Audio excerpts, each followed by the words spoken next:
بسم اللہ الرحمن الرحیم۔ السلام علیکم ناظرین۔ جو کا پانی پینے سے جسم میں نمکیات کی متوازن مقدار برقرار رہتی ہے۔ یہ قدرت کا ایک ایسا انمول تحفہ ہے جو نہ صرف معدے کی گرمی کو دور کرتا ہے بلکہ گردوں کی صفائی کے لیے بھی اکسیر مانا جاتا ہے۔ وہ لوگ جو تھکن اور کمزوری محسوس کرتے ہیں ان کے لیے جو کا پانی توانائی کا ایک بہترین ذریعہ ہے، کیونکہ یہ جسم میں پانی کی کمی کو پورا کرنے کے ساتھ ساتھ فاسد مادوں کو خارج کرنے میں مدد دیتا ہے۔ ناظرین، لونگ ہاضمے کو بہتر بناتا ہے اور پیٹ میں جلن اور گیس کی تکلیف کو کم کرتا ہے۔ اس کے علاوہ لونگ گلے کی خشکی اور خراش کو دور کرنے میں بھی انتہائی مددگار ثابت ہوتا ہے۔ لونگ منہ کی بدبو کو دور کرنے اور مسوڑھوں کو صحت مند رکھنے میں بھی بہت مفید ہے اور مؤثر ہے، کیونکہ اس میں جراثیم کش خصوصیات پائی جاتی ہیں۔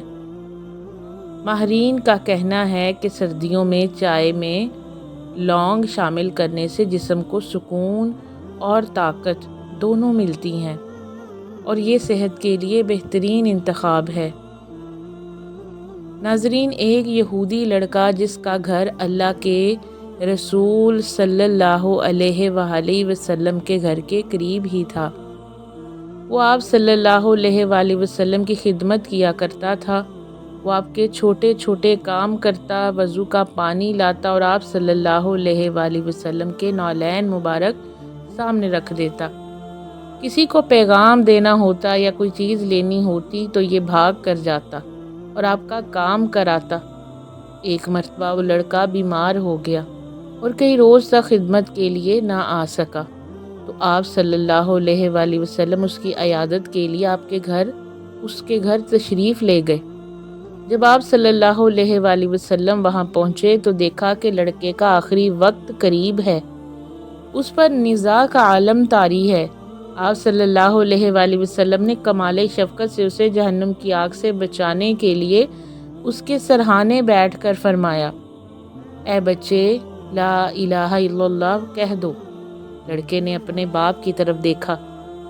باپ نے کہا، ابو القاسم، آپ صلی اللہ علیہ وآلہ وسلم کی بات مان لو۔ لڑکے نے کلمہ پڑھا اور اس کی روح پرواز ہو گئی۔ آپ صلی اللہ علیہ وآلہ وسلم نے مطمئن ہو کر اللہ کی حمد بیان کی اور فرمایا، اس اللہ کا شکر ہے جس نے میری وجہ سے اس لڑکے کو جہنم کی آگ سے بچا لیا۔ جب آپ صلی اللہ علیہ وآلہ وسلم طائف کے مشکل سفر سے واپس مکہ مکرمہ تشریف لائے تو کفار مکہ کے خوف سے مکہ میں داخل ہونا مشکل تھا۔ آپ صلی اللہ علیہ وآلہ وسلم نے عرب کے دستور کے مطابق پناہ حاصل کرنے کا فیصلہ کیا۔ مکہ کے کئی سرداروں نے انکار کیا، لیکن مطعم بن عدی نے پناہ دینا قبول کیا۔ اس نے اپنے بیٹوں کو ہتھیار پہنا کر بیت اللہ کے چاروں کونوں پر کھڑا کر دیا اور بلند آواز سے اعلان کیا کہ اس نے محمد صلی اللہ علیہ وآلہ وسلم کو پناہ دی ہے۔ آپ صلی اللہ علیہ وآلہ وسلم نے مطعم کی حفاظت میں اطمینان سے طواف کیا اور گھر تشریف لے گئے۔ آپ صلی اللہ علیہ وآلہ وسلم نے مطعم کے اس احسان کو ہمیشہ یاد رکھا اور غزوہ بدر کے قیدیوں کے بارے میں فرمایا تھا کہ اگر مطعم زندہ ہوتا اور ان بدبودار لوگوں کی سفارش کرتا تو میں اس کی خاطر ان سب کو بلا فدیہ چھوڑ دیتا۔ ناظرین، اپنے جسم کی زبان سمجھیں، یہ علامتیں آپ کو اہم پیغام دیتی ہیں۔ کانوں میں سیٹی بجنا ہائی بلڈ پریشر کی علامت ہو سکتی ہے۔ انگلیوں کا سن ہونا وٹامن بی کی کمی کو ظاہر کرتا ہے۔ سر درد اکثر جسم میں پانی کی کمی کی وجہ سے ہوتا ہے۔ میٹھا کھانے کی شدید خواہش میگنیشیم کی کمی کی علامت ہو سکتی ہے۔ بدبودار سانس معدے کے مسائل اور ہاضمے کی خرابی کی نشانی ہے۔ زیادہ بال جھڑنا جسم میں آئرن کی کمی کی علامت ہے۔ بار بار جمائی آنا خون میں آکسیجن کی کمی کو ظاہر کرتا ہے۔ ان اشاروں پر ضرور غور کریں جو آپ کا جسم آپ کو دے رہا ہے۔ ناظرین، حضرت علی رضی اللہ تعالیٰ عنہ فرماتے ہیں، کہ مجھے حضرت ابو بکر صدیق رضی اللہ تعالیٰ عنہ نے یہ حدیث سنائی کہ رسول اللہ صلی اللہ علیہ وآلہ وسلم نے فرمایا، جو آدمی کوئی گناہ کر بیٹھے پھر وضو کرے اور خوب اچھی طرح کرے، اس کے بعد 2 رکعت نماز پڑھے اور پھر اللہ سے اپنے اس گناہ کی معافی مانگے تو اللہ تعالیٰ اس کے گناہ کو معاف فرما دیتا ہے۔ ناظرین گرامی، موت کے 6 مراحل ہوتے ہیں جن سے ہر انسان کو گزرنا ہے۔ پہلا مرحلہ یوم الموت کہلاتا ہے۔ یہ وہ دن ہے جب زندگی کا اختتام ہوتا ہے، لیکن انسان کو اس کا علم نہیں ہوتا۔ مومن کو سکون اور گناہگار کو سینے میں دباؤ محسوس ہوتا ہے۔ دوسرا مرحلہ روح کا تدریجی نکلنا ہے۔ روح پیروں کے تلووں سے نکلنا شروع ہوتی ہے اور آہستہ آہستہ اوپر کی طرف بڑھتی ہے۔ انسان بے پناہ تھکن محسوس کرتا ہے مگر سمجھ نہیں پاتا کہ کیا ہو رہا ہے۔ تیسرا مرحلہ ترکی کا ہے۔ جب روح حلق تک پہنچتی ہے تو انسان کو جدائی کا یقین ہو جاتا ہے۔ وہ بولنے کی کوشش کرتا ہے مگر آواز ساتھ نہیں دیتی۔ چوتھا مرحلہ حلقوم کا ہے۔ یہ مشکل ترین وقت ہے جب انسان کی آنکھوں سے پردے ہٹ جاتے ہیں اور وہ فرشتوں کو دیکھتا ہے۔ یہاں سے آخرت کا سفر شروع ہوتا ہے۔ پانچواں مرحلہ ملک الموت کا داخلہ ہے۔ فرشتے روح قبض کرنے آتے ہیں۔ مومن کی روح ایسے نکلتی ہے جیسے مشکیزے سے پانی کا قطرہ، جبکہ نافرمان کی روح سختی سے نکالی جاتی ہے۔ چھٹا اور آخری مرحلہ وہ ہے جب روح مکمل نکل جاتی ہے۔ گناہ گار توبہ اور واپسی کی تمنا کرتا ہے مگر اللہ فرماتا ہے اب دیر ہو چکی ہے۔ ایک مفسر سے پوچھا گیا کہ لوگ موت سے کیوں ڈرتے ہیں؟ انہوں نے جواب دیا، کیونکہ تم نے اپنی دنیا کو آباد کیا ہے اور آخرت کو برباد کر دیا ہے، اور کوئی بھی اپنی آباد جگہ سے برباد جگہ کی طرف جانا نہیں پسند کرتا۔ ناظرین، غسل کے فوراً بعد کانوں کے پیچھے زیتون کا تیل لگانے سے دماغی کمزوری کا خاتمہ ہوتا ہے۔ گھر میں پودینے کا پودا لگانا سانس کی بیماریوں سے بچاتا ہے۔ رات کو سوتے وقت 3 بادام چبا کر کھانے سے چہرے کی جلد میں قدرتی چمک پیدا ہوتی ہے۔ نفسیاتی تحقیق کے مطابق جو خواتین بات بات پر ٹینشن نہیں لیتی وہ طویل عرصے تک بوڑھی نہیں ہوتی۔ ٹانگوں اور پنڈلیوں کے درد کے لیے نیم گرم پانی سے غسل کرنا بہترین علاج ہے۔ نمک کا زیادہ استعمال بلڈ پریشر کو خطرناک حد تک بڑھا سکتا ہے۔ زیادہ چائے پینے سے دانتوں کی انیمل خراب ہو جاتی ہے اور وہ کمزور ہو جاتے ہیں۔ ناظرین گرامی، بھنڈی کو تیل میں پکا کر کھانا آنتوں کی سوزش کے لیے مفید ہے۔ چھوارے کی گٹھلی جلا کر غیر ضروری بالوں پر لگانے سے ان کا خاتمہ ہو جاتا ہے۔ شہد کو اپنی روزانہ کی غذا میں شامل کریں تاکہ جگر کی بیماریوں سے محفوظ رہ سکیں۔ بند گوبھی کا سالن بواسیر کے مریضوں کے لیے قدرت کا خاص تحفہ ہے۔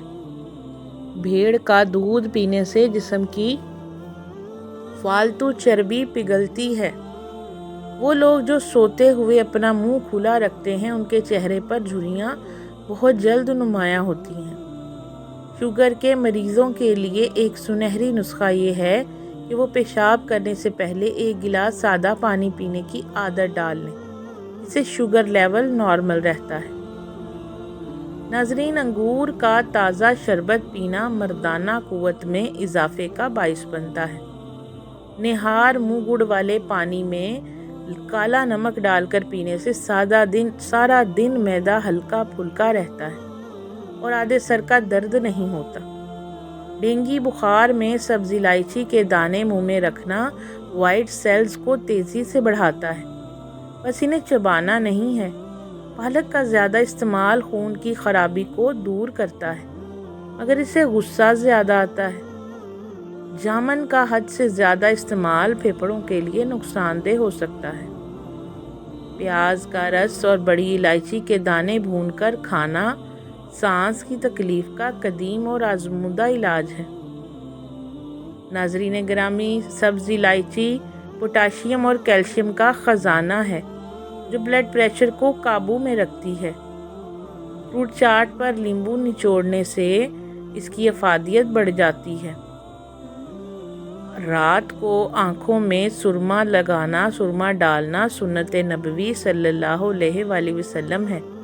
اس سے بصارت تیز ہوتی ہے۔ فالج زدہ حصے پر کدو کا پانی ملنے سے اعصاب میں زندگی دوڑنے لگتی ہے۔ جو لوگ سنت کے مطابق داڑھی رکھتے ہیں وہ کئی قسم کی مردانہ بیماریوں سے محفوظ رہتے ہیں۔ میتھی دانہ بھگو کر اس کا پانی پینا وزن گھٹانے کا سب سے آسان طریقہ ہے۔ دل کی دھڑکن اگر اچانک تیز ہو جائے تو پیاز اور شہد ملا کر کھائیں۔ اگر دل کمزور محسوس ہو تو رات کو عرق گلاب میں کشمش بھگو کر کھلے آسمان تلے رکھیں اور صبح نہار منہ وہ کشمش کھا کر عرق پی لیں۔ یہ دل کو نئی زندگی دیتا ہے۔ زندگی میں اچھا وقت آنے کی سب سے بڑی نشانی یہ ہے کہ آپ کی آنکھ فجر کے وقت خود بخود کھلنا شروع ہو جاتی ہے اور آپ کو دین کی باتیں اچھی لگنے لگتی ہیں۔ ناظرین، دانتوں کو موتیوں جیسا سفید اور چمکدار بنانے کے لیے لیموں کے چھلکے رگڑیں۔ پرانی کھانسی سے نجات کے لیے انار کے چھلکے کا چھوٹا سا ٹکڑا چبائیں۔ حضرت محمد صلی اللہ علیہ وآلہ وسلم کے فرمان کے مطابق خوشبختی کی 3 علامتیں ہیں: نیک عورت، فرما بردار سواری اور کشادہ گھر۔ سفر سے واپسی پر پیروں کو گرم پانی میں بھگونے سے ساری تھکاوٹ اتر جاتی ہے۔ آب زمزم ہمیشہ کھڑے ہو کر اور قبلہ رخ ہو کر پینا چاہیے۔ مٹی کے برتنوں میں کھانا پکانا اور کھانا انسان کو کینسر جیسی موذی مرض سے بچاتا ہے۔ بادام کا تیل یادداشت کو کمپیوٹر کی طرح تیز بناتا ہے۔ ناظرین، اگر آپ کو ہماری یہ معلوماتی ویڈیو پسند آئی ہو تو ہمارے چینل کو سبسکرائب کرنا نہ بھولیے گا اور اس پیغام کو دوسروں تک پہنچانے کے لیے اس ویڈیو کو لائک اور شیئر ضرور کریں۔ جزاک اللہ خیرن کثیرہ۔ اللہ حافظ۔ اگلی ویڈیو تک کے لیے اجازت دیجیے۔ اللہ حافظ۔